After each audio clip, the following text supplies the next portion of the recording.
मैं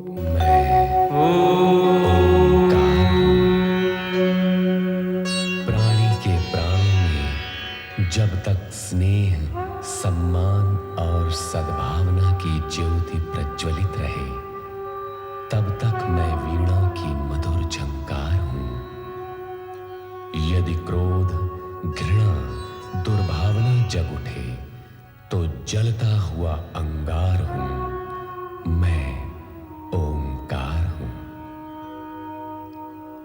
कैलाश की एकांत पहाड़ियों में पति शिव के अपमान से पीड़ित सती स्थिति के स्पष्टीकरण के लिए पितृगृह जाने के लिए विकल हो उठी।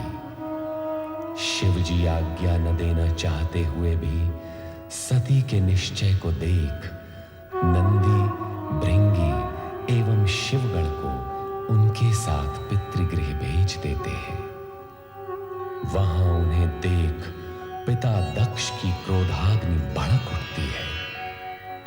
सती, तुम यज्ञ का अमूल्य समय व्यर्थ ही नष्ट कर रही हो। हम तुमसे कितनी बार कह चुके हैं कि तुम्हारे पति वेद विरोधी, अमंगलकारी और अपावन है, इसलिए हमने उसे इस यज्ञ से बहिष्कृत कर दिया है। एक ही बात को बार बार दोहराकर हमारे क्रोध की अग्नि को प्रज्वलित न करो। या तो चुपचाप यज्ञ में भाग लो, अन्यथा चले जाओ यहां से, चले जाओ। दक्ष प्रजापति, आप मेरे पिता हैं।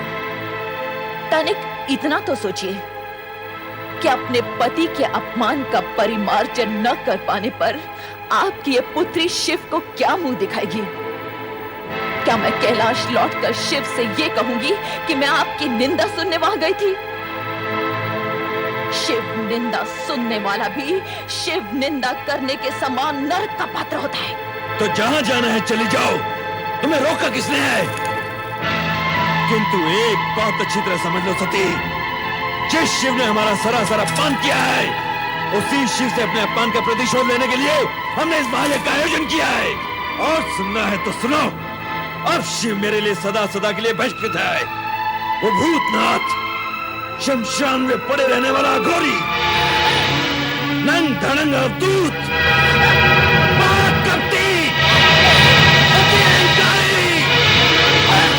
दक्ष प्रजापति, बस कीजिए।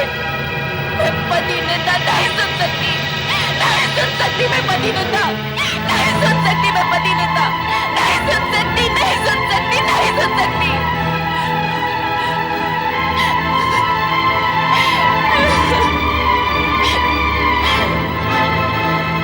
मेरे स्वामी,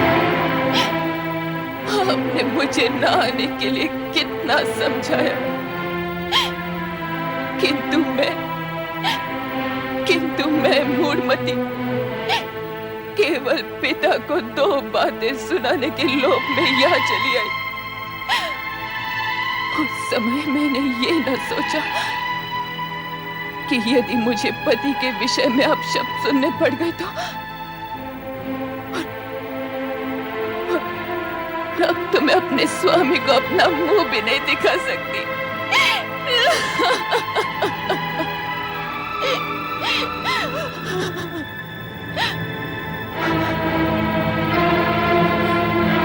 जिस स्थान पर मुझे अपने पति की इतनी निंदा सुननी पड़ी, वहीं के वहीं मैं अपने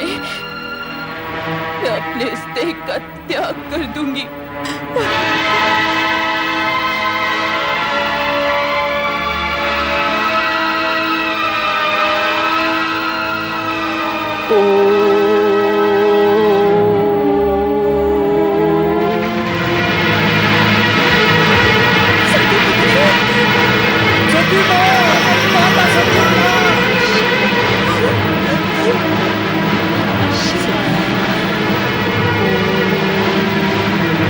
शिव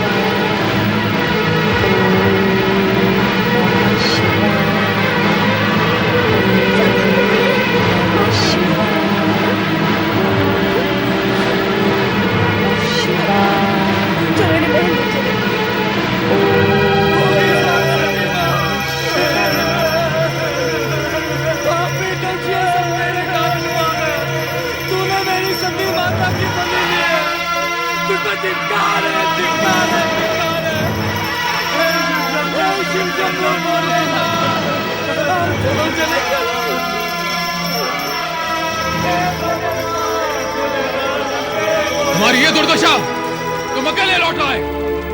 देवी सती कहाँ है? देवी सती कहाँ है? देवी सती कहाँ है? यज्ञ में दक्ष ने आपका अपमान किया, आपकी निंदा की। ये सुनकर माता सती ने ये कहा कि उनको जीवित रहने का कोई अधिकार नहीं, और ये कहा कि आपको अपना मुख दिखलाने का भी कोई अधिकार नहीं। और ये कहते कहते आत्मदाह कर लिया। नहीं, नहीं, नहीं!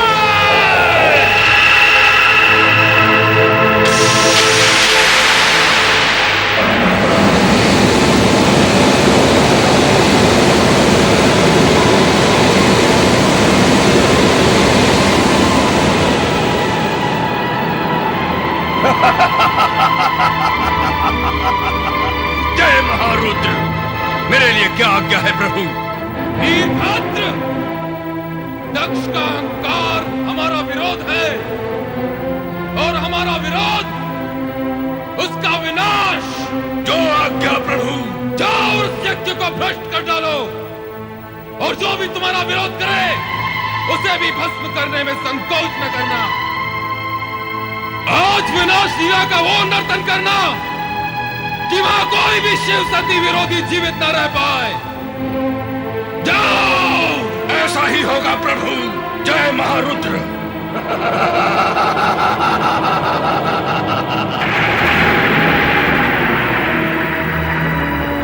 हे दुराचारी दक्ष, तेरे इस यज्ञ का विनाश हो जाएगा।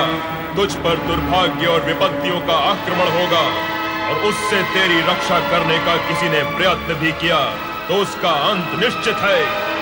कुछ ही समय में यहाँ विनाश का तांडव होने वाला है। विनाश का तांडव होने वाला है। विनाश का तांडव होने वाला है।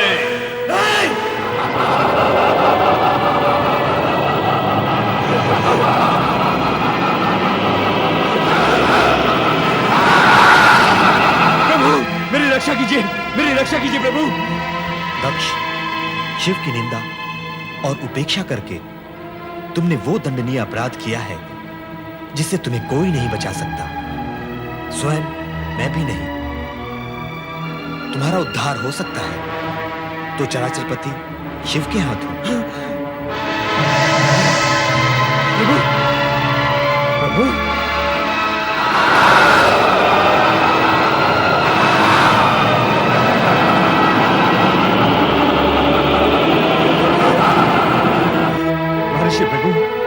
अब इस संकट से आप मुझे उबारिए। मेरी सहायता कीजिए ऋषिवर, मेरी सहायता कीजिए।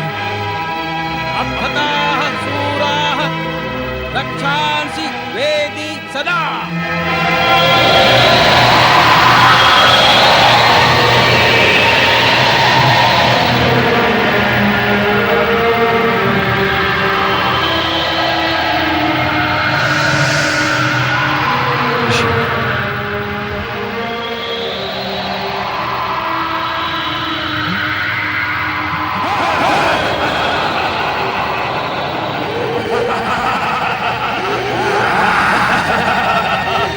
Ha ha ha ha!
ही तेरा अंत कर देता हूं।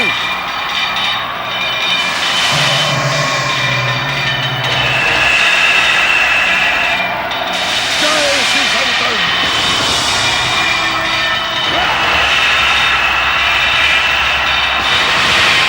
दक्ष प्रजापति से टक्कर।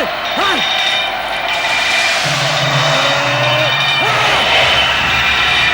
जय गंगाधर। ये ले दक्ष। दुष्ट, मुझे चमत्कार दिखलाता है, अभी बताता हूं।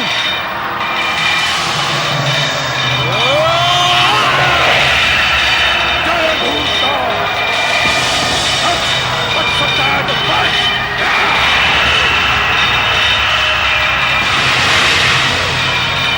मायावी, मैं अभी तेरी माया का सर्वनाश कर देता हूं।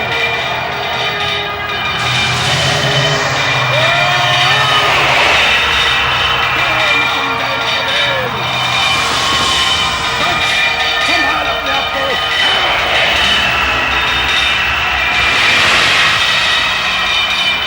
यदि तू अपने आप को इतना ही शक्तिशाली समझता है तो मेरे बराबर का होकर अपनी शक्ति का प्रदर्शन कर।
मेरे स्वामी की मृत्यु नहीं हो सकती। वे परमपिता ब्रह्मा के पुत्र हैं। उनकी मृत्यु नहीं हो सकती। उनकी मृत्यु असंभव है। तुम्हारा कथन मिथ्या है, मिथ्या। नहीं महारानी, ये सत्य है। प्रजापति महाराज दक्ष अब इस संसार में नहीं रहे। क्या मेरे स्वामी इस संसार में नहीं रहे? मेरा सुहाग मिट गया है। यदि मेरा सुहाग मिट गया है तो मैं जीवित रहकर क्या करूंगी? मैं अपने प्राण त्याग दूंगी। मैं अपने प्राण त्याग दूंगी। नहीं माते, नहीं, धैर्य रखिए माते। इतना दुखी मत होइए माते। नहीं, मेरे स्वामी के बिना मेरा जीवन व्यर्थ है। मेरा जीवन व्यर्थ है। मैं जीना नहीं चाहती। मैं जीना नहीं चाहती। मैं नहीं रहना चाहती। शांत हो जाइए माते, शांत हो जाइए। दक्ष प्रजापति जीवित हैं। क्या? मस्तक विहीन होने के उपरांत भी उनका शरीर निस्तेज नहीं हुआ है। शिव इतने कठोर नहीं माते कि किसी के प्राण हर ले। उन्होंने तो पिताश्री को केवल उनकी करनी का दंड दिया है। अब आप ये शोक त्याग दीजिए और शिव जी से प्रार्थना कीजिए कि वो शीघ्र से शीघ्र पिताश्री को पुनर्जीवित कर दें। मैं शिव से प्रार्थना करूं अपने पति को जीवन दान देने के लिए? मैं तो, क्या वो मेरी प्रार्थना सुनेंगे? हाँ माते, शिव शंकर दयालु हैं। वे अपने भक्तों की प्रार्थना अवश्य सुनेंगे। शिव ने ही तो हमारे पति को मृत्यु के मुख से बचाया था। क्या आपको ज्ञात नहीं माते? हाँ, तुम्हारे पति चंद्रदेव तो शिव के भूषण हैं, शिव के परम प्रिय हैं। इसीलिए शिव ने उन्हें जीवन दान दिया। परंतु मेरे पति तो शिव के द्रोही थे। मेरे पति के समान शत्रुता तो संसार के किसी प्राणी ने शिव के साथ न की होगी। ऐसे शिवद्रोही को भला शिव कैसे क्षमा कर सकते हैं? मैं किस मुंह से शिव से अपने पति के अपराधों की क्षमा मांग लूं रोहिणी? कैसे कैसे?